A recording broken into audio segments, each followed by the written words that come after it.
This is a real treat.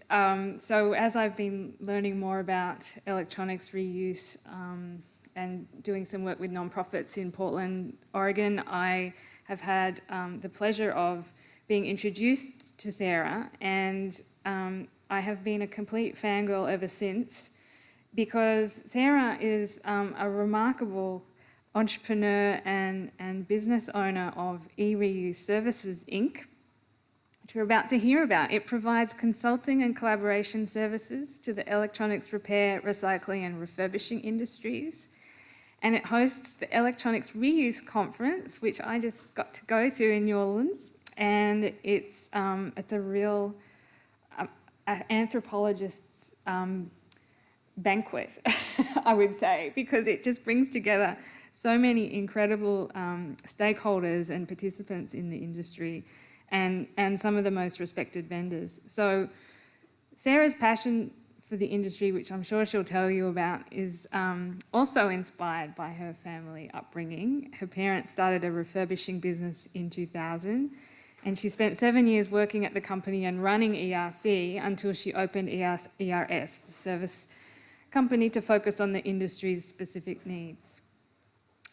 So Sarah is part of the Responsible Recycling Technical Advisory Committee, or has been for quite some time. And so one of the great attractions of Sarah is that she has this combination of business savvy, but also regulatory aspiration, and is really generous in sharing her time with us today to give you an introduction, for those of you here in Australia in particular, to how formidable this recycling and reuse industry is in the United States. So Sarah's going to speak for about 20 minutes or so, and we'll take a few questions before moving on to Nicole.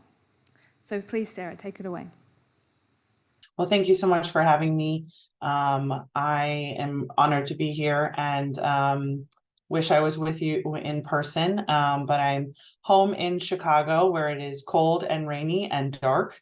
But it's okay. We have beautiful summers, and the snow will be here soon, so it'll be sort of fun.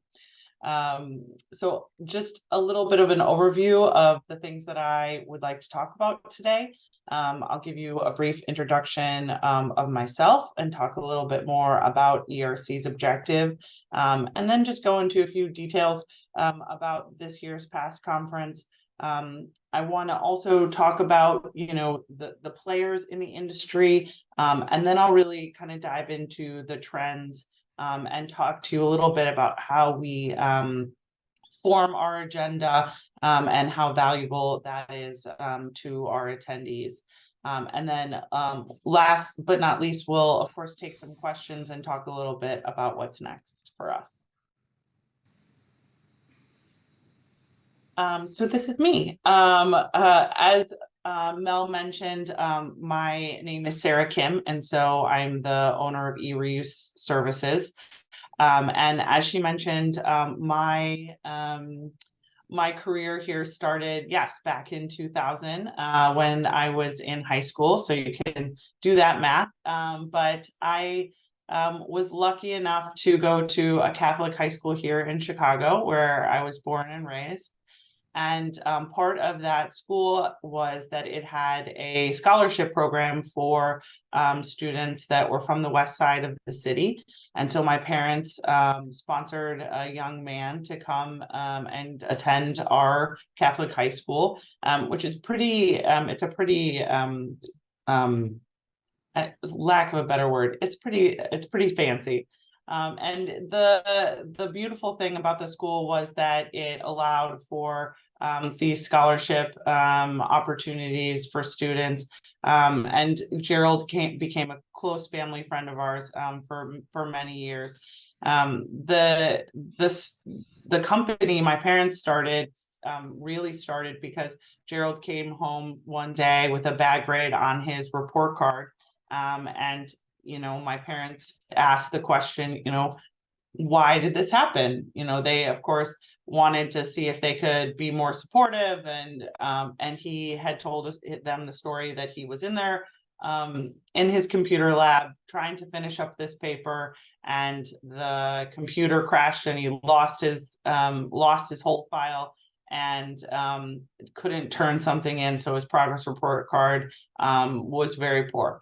And so instantly my dad knew at that moment that that these students wouldn't have a chance to compete with the rest of the students in the school if they didn't have computers at home. And so he had a friend who worked at a large garbage company at the time, and was telling him this story, and the guy said, well, I have a room full of computers we don't know what to do with. And so very vividly, I remember it was the coldest day of the year in February here in Chicago, which is just wretched.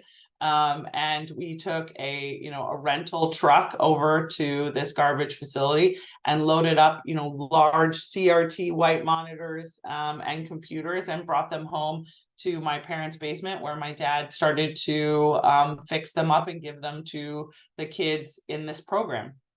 And quickly he realized it was not the hardware that was so much the issue at the time, but really the software. And so he started working with a number of nonprofit refurbishers from all over the United States, and a group of them convinced Microsoft to start what is now known as the Microsoft Authorized Refurbisher Program. So it gives discounted licenses to computer refurbishers in order to be able to resell and reuse equipment. And at the same time, in 2003, the Electronics Reuse Conference was born. And I was still in college. I was in college at the time and got to come and help work registration. So I do like to say that I was at the first ever ERC as well. And at the end of the day, those 30 refurbishers that came together to share best practices and learn and support one another is really one of the reasons why I keep doing this conference over and over again. It's so important and valuable for people to be in the same room together, to talk about issues, to share their experiences, and it's obviously grown quite a bit from what it was back then. And I can tell you a little bit more about that. But now, my focus is putting together this conference, working on some consulting for the industry, and then of course run a discount network for the industry as well. So that's just a little bit about me and my story. The conference itself, as you may have imagined, has grown quite a bit. It gathers people, from all aspects of this industry. So it's no longer just really focused on the refurbisher aspect of it. We have a lot of OEMs that come, where there are a lot of true recyclers that come, people who, of course, still work in that digital inclusion industry, but then also some of more of the asset managers, and we'll look at a little bit more details about those players in a minute. But really the goal is still to network and build these relationships with one another, so that they can talk about what are the best practices and learn from one another. This year, we were happy to have Mel at the show. We did host it with the eScrap conference. So we had just over 1,200 attendees in New Orleans in September. So I finally have recovered. But we had over 100 exhibitors and 25 sessions. We had about 9 workshops, and then 6 kind of industry meetings. So there were a lot of people there doing a lot of things, and the feel of the room was great. Or the whole hotel, I should say. People really excited to be back together with everyone, and really focusing on making sure that they were making the most of their time in New Orleans. Not only did we get to do all of the standard sessions, exhibit hall, and workshop things, we also got to do some really kind of fun and new things this year. So we had a live podcast recording. We had a whole room that was like dedicated to networking. We do a really fun repair off every year where we have, it's usually 6 or 8 people who try to repair a phone, and whoever does it the fastest is the winner. Some people are very serious about it, and then some people have never opened a phone in their life, so it's actually pretty entertaining to watch it.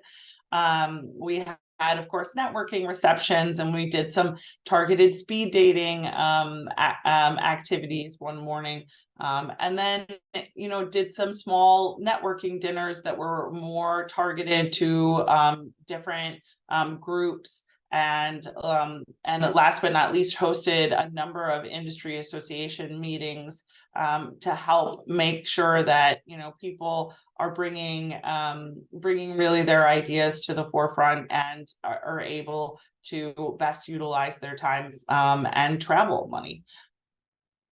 So with that being said, a little bit more about who plays in this space. I thought it'd be helpful to chat a little bit about this first before we really start talking about the trends and the things that we saw this year.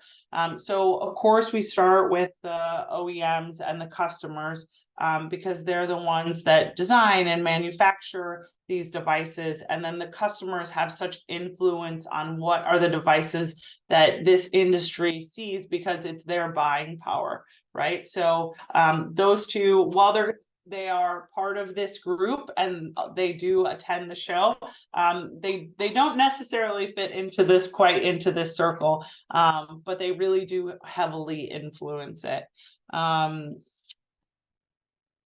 The diagram here was just designed to give you a visual kind of this circular process, right? So it starts at the very top with this ITAD services or collections. The term ITAD is IT asset disposition services. So it's taking devices out of businesses, out of schools, and it's really how the whole process starts.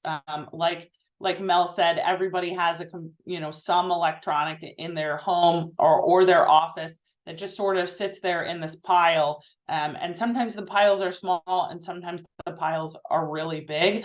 Ultimately, I always say that used computers don't grow on trees, right? So a lot of our job is to try to find, how do we make sure that we're educating people about making sure that they know that they can properly dispose of these assets, and then really it starts the whole chain, right? So once the assets are picked up, whether the assets are able to be reused or not, they should go through a data destruction process, and there are a number of different softwares that are available for companies who do this service. They can do them on site, they can do them, they can be wiping services, so they can be logical sanitization, they can be physical sanitization where hard drives might be shredded, or devices as a whole might be shredded.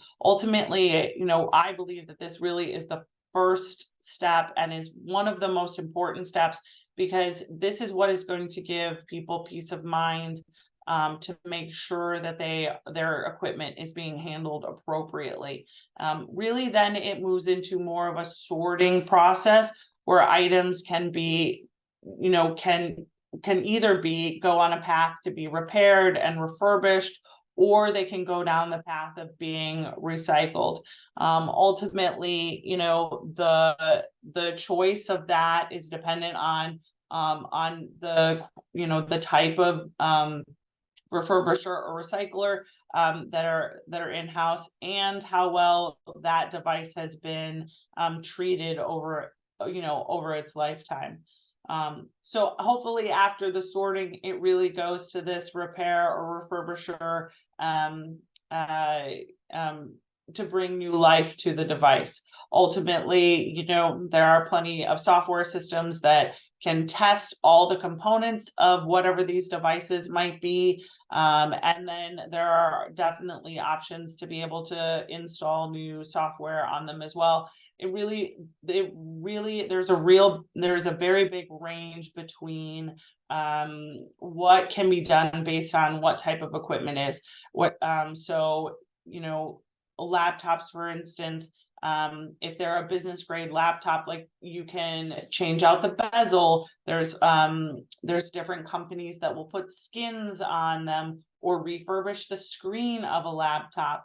You know, an Apple Watch, for instance, can also refurbish like a screen level where you're sort of taking off a layer of the glass, and then you're recoating it. So there are both you know, physical hardware things, but then also cosmetic changes that can be done to devices to really make them look more like new devices. And then there's always going to be things that can't be refurbished in this world, right? And those need to be properly recycled. So whether that means that they are just simply demanufactured into, you know, pieces, or it really goes straight into a shredder. There are some really sophisticated electronics shredders. I'm not sure if you've seen one before, but they're usually really large, like almost the size of a, I was going to say football field, but I'm a U.S. football field, I should say. And they're very sophisticated. So they sort based on, so once the device has been shredded, they sort based with air to pull out different types of products and different weights. So there's some real sophistication that comes with on the recycling side. If you haven't been able to see one of these in person, I would urge you to try to get on a tour. They really are valuable to be able to see them in person. And at the end of the day, what they're doing is sorting them so that they can truly go to this end of life or more of a smelter in order to make these new products, right? And to create this real circle. You know, there's a small smelter actually in Chicago. That's one of my favorites. They have 3 large furnaces. One's name is Bertha. That's the one I remember the most. I think that's their biggest one. But they take circuit boards, shredded circuit boards, and then they make ingots out of them that then go to a manufacturer in Wisconsin, which is not far from us, that makes faucets.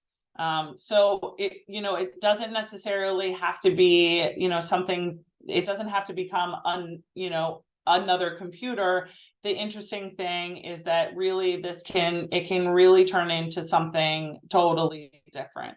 And to me that's a really valuable piece of this puzzle, because ultimately, while we talk about, you should reuse as much as possible, it obviously isn't always, there will actually be a point where everything is going to have to be recycled and turned into something new. So really, these are kind of the players and the processes that are involved when you're talking about electronics reuse and recycling. The next slide I want to talk about is a little bit more about the trends of what we saw at this year's conference. This is the repair off, by the way.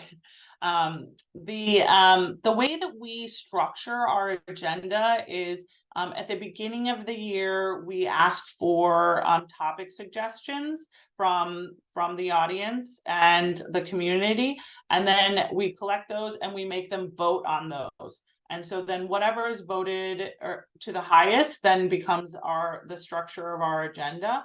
And then it's my job to go and find qualified speakers for all of those for all of those voted topics, which sometimes is easier said than done.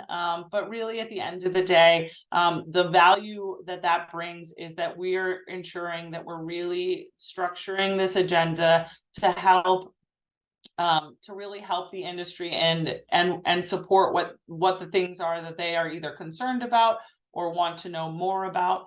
And so I sort of put them into 4 buckets that focus mostly on the reuse side. As we did have different tracks this year, so a mobile track, a recycling track, a reuse track. And so I wanted to touch kind of on these 4 different trends, and talk to you a little bit about just what some of the details are or surrounding, you know, each of these, and some of the sessions that we hosted this year in 2023. So I'll start with challenges in reuse. We had a number of sessions that I would say fell under this bucket. One was regarding chips processing. Another one was about data security in the ITAD space. And then we also had another large main session that was really about how to build true collaboration. And ultimately, you know, new devices with data destruction requirements have been a real trouble for people. So smartwatches, refrigerators, cars, I mean, really anything, you know, the standard data destruction equipment right now works really well for laptops and desktops and hard drives, but there are so many new things that are coming out that hold data that this industry is trying really to figure out, okay, how do we make sure that that data is destroyed properly? And how do we prove it to our customers, right? And so this is actually something that I feel like the vendors and the industry are really working on together to try to figure out how do we best do this, and how do we make sure that this data is actually eradicated before anything is reused. I would say it's still a work in progress, and I would say that there have been some really big improvements in the past year. And so it's fun to see how it changes from year to year, but I do see this as something that is going to be a problem for the next couple of years. There's also some challenges in reuse as far as costs are concerned. So properly refurbishing a device, you know, takes actually a lot. Yeah, it takes a lot, right? So it takes a lot of making sure that you're acquiring the proper device. It is costly to make sure that you are properly destroying the data destruction software. You know, you're also making sure that you're spending money on testing software and licensing costs and the labor to do it. Ultimately, in the US, we've seen transportation costs really rise in the last number of years. And we also have seen the need for more technical support for these devices. And these are just some things that scratch the surface. So these refurbishers are really working hard to make sure that they're doing that they're creating the best product, they're producing the best product, but they're also doing it in a cost-effective manner. And so that was something that we really heard a lot of this year, of just the increase in cost and the fight to make sure that these refurbished devices are still at the highest quality that they possibly can without really without decreasing the quality of it. And so that really, I think, sums up some of the challenges that we saw this year and the discussions around them. The next quarter here is opportunities in the reuse market, which the sessions included here. One of the biggest ones was the role of reuse as tech evolved. And so we brought together some industry experts, including a vice president from the CTA, as well as a director from Samsung, and as well as a refurbisher themselves, to really talk about, you know, what are the opportunities, how can we really watch as tech evolves, how is this going to impact the larger audience in reuse, in the reuse spectrum. And we saw that the pandemic really gave refurbishers a jump start, right? And at people at home and in offices needed more devices, and they needed to make sure that they were working well, and that they were more than just something but they really had to rely on them. Ultimately, in the US, we have seen now marketplaces sort of catch up and really realize, okay, it's not just about selling refurbished devices as online, it's about selling quality refurbished devices online. So we're seeing a lot of trends from Amazon and Back Market and eBay, encouraging or requiring certifications and requiring extended warranties, and those sorts of things. So it is really interesting to see the different opportunities that the refurbishers and the reuse market are coming along with, because of this, because of the pandemic and because of the increase of demand. And in a way, it was definitely interesting to see all of that unfold.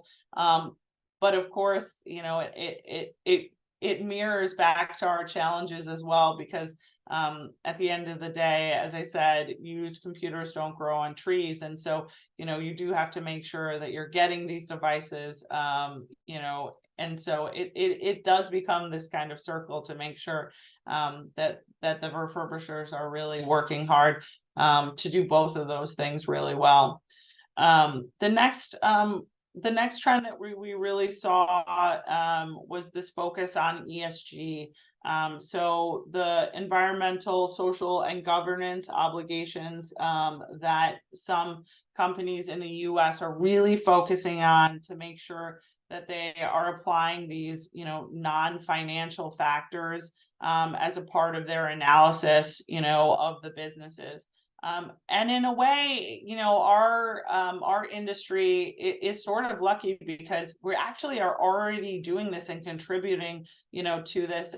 The real challenge comes when we start talking about how do we make sure that these refurbishers and recyclers are sharing this information appropriately, right, with their customers, and how do they educate them. So we had a number of sessions about ESG and how to leverage, your expertise in ESG, and how you make sure you're communicating that to their customers, because ultimately it is something that they are already doing, and so they fit a very perfect, they are a very perfect piece to this puzzle, and fit in nicely. And we just have to make sure that we are doing a good job of letting the customers know that this industry is a really important part of their ESG goals. And then last but not least, is the circular economy. We had a session that we included called How Sustainability is Shaping the Future of Devices, where we brought together Google and Jabil and Dell, and a recycler to really talk about, is this something that's possible? How do we make sure that we're working together to do this? Our industry certainly serves a large piece of a circular economy. But at the end of the day, there are things that, we can do better. There are things that the manufacturers can do better to help to design for recycling or refurbishing. But then also, there's a whole end of life aspect to, once all of this product is recycled, there has to be places where it goes. So hopefully some of those things will really start being pushed, in the right direction in the next couple of years.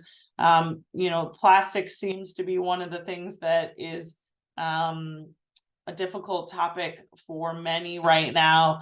And my hope is that we'll find ways to use some of this recycled plastic, so that it doesn't end up just in landfills. so while this is just a brief view of what our agenda looked like, I hope it gave you some insight into kind of some of the things that the industry is thinking about and is talking about.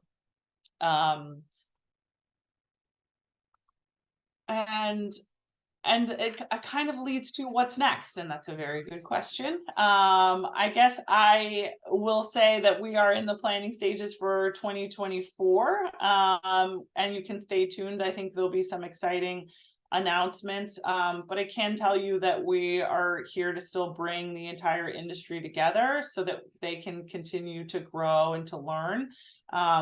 I really enjoy being a resource for people, and so it's really the thing that sort of keeps me going and pushing me to put this together. I'd like to just sort of lead you with one last thought, and hopefully it's a little bit of inspiration for you.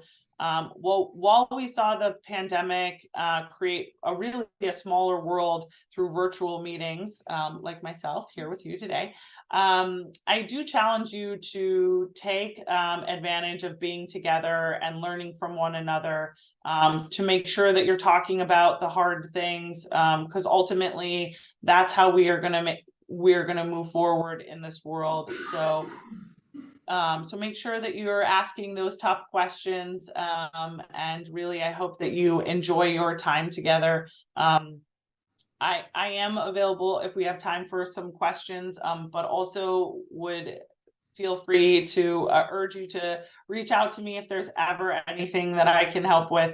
As Mel knows, I am a connector, so I like to make sure that the right people are talking to the right people. So if there's anything I can do, please let me know. All right. Well, thank you, Sarah.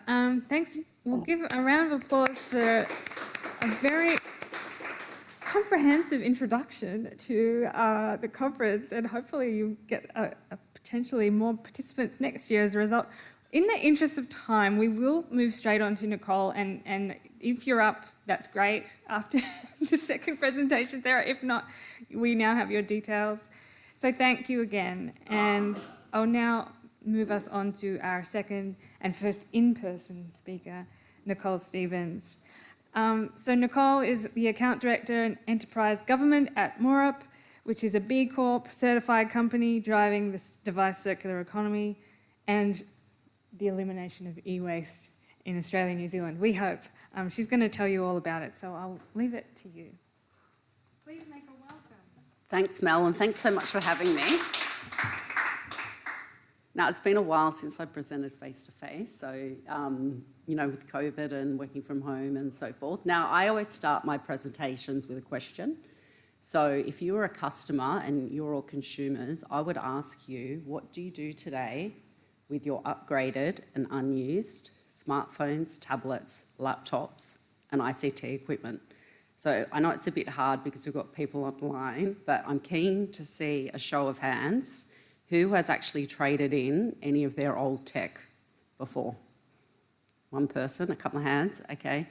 What about recycled your old tech? Lots of hands.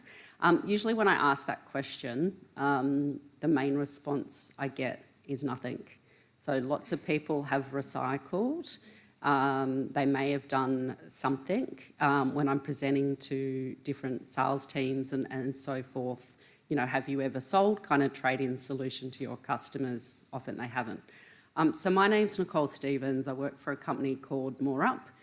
We were co-founded by some ex-Telstra executives, really for a couple of reasons. One is because electronic waste is growing at 3 times faster than household waste in Australia. When they looked at the trends and what was happening overseas, there was this whole notion around trade-in or trade-up. So we heard Adam talk about that in the US. One of our co-founders, John, was the head of product at one stage at Telstra, and I think he was just personally horrified at his own impact that he had had in the environment in Australia and the amount of devices that had been put out there. There's a few parts to our business. So we work, we're an Australian circular economy company. We've recently launched in New Zealand. So I head up what's referred to as our enterprise trade-in program, managing the program with Telstra and also with JB Hi-Fi. So we heard a question before about regulation. So the buying and selling of devices in Australia requires a second-hand licence. So Moorup has those licences, and people like Telstra and JB act as our agents. From a consumer or a retail space, you can go online with Officeworks and trade in your tech there. We're also part of, if you're a CommBank customer, as part of their benefits that they provide to their customers, you can trade in. We also work with Oppo. They're one of the OEMs with their handsets. And recently we've just launched with 2 Degrees in New Zealand. Like most of our co-founders, I am also ex-Telstra, so I was there for over 20 years. I think lots of my career at Telstra was spent in the mobility space, whether that was selling handsets. I worked on the launch of Apple in Australia. I've worked on BlackBerry and so forth, and also network shutdowns. My presentation is probably a little bit different, so I'm going to focus and really share with you what I share with customers, and these are Australian businesses, often with a global presence. We're talking AX-listed companies, government agencies, and so forth. So we offer a solution to customers for smartphones, tablets, laptops, and also ICT equipment. We speak very much around the trade-in or the buyback of that hardware, reuse, recycling, and then donations. Customers like that we can balance their security, commercial, and sustainability objectives while reducing the amount of e-waste that's generated. We do sell the hardware through a variety of channels, so it's interesting hearing Sarah and also Adam speak in particular about an iPhone 8. So what customers like about us is that we will take absolutely everything from them. We don't cherry pick what we take, and often people in our industry do. So we're still paying today for an iPhone 8 $65 for that device. We'll also take, and there's value on an iPhone 6, iPhone 5, and so forth. The hardware that we purchase, there's really 2 main things that happen to it. If it's got value, we purchase that, we pay the end customer some money, the data gets securely erased, that device gets reused. So we're not refurbishing it, we're not buffing out scratches, we're not replacing screens and so forth. We are reselling that device as it is. From a reselling perspective, 90% of the devices that get reused get resold back in Australia. So we're reselling them to, you may see out in shopping centres and so forth, different people who have got repair shops, or you may see people with selling refurbished phones, both physically with a store or also online. That's who we're selling to.